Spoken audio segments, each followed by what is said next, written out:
to players and understand their needs on a granular level is so much harder because you really aren't with them.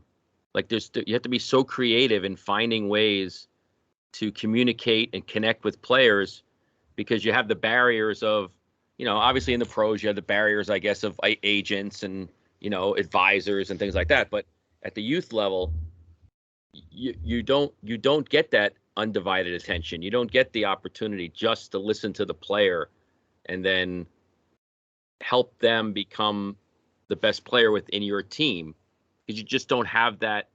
You just don't have that time.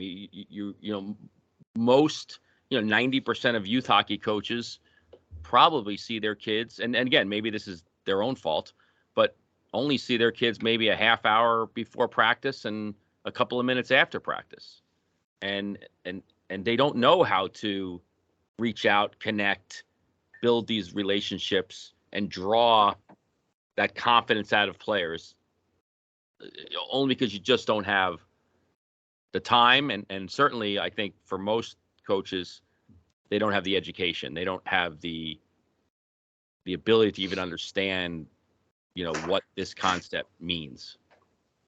So I think that's, and you've talked about this a number of times, even privately with me, is, that's really where we have to spend more time on that stuff than like, okay, what kind of power play are you running with the kids?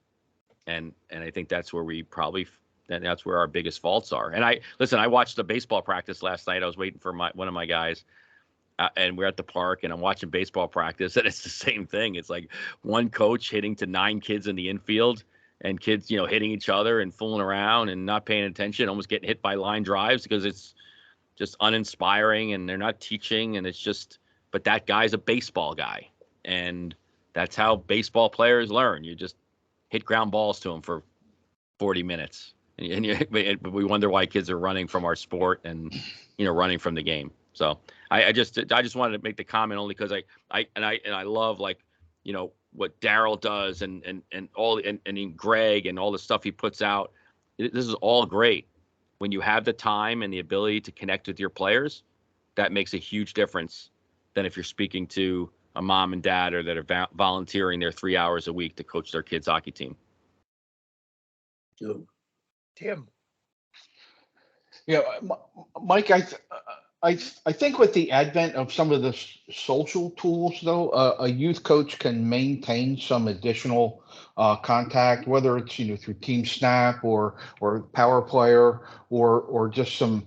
I guess you have to be at the younger levels a little careful with direct text messaging. I'll text message a parent, and knowing that the parent can hand the phone over to their player. I've just renewed my safe sport training, so I have some of that in the back of my mind. But I do think there are some tools that are available to help build that relationship.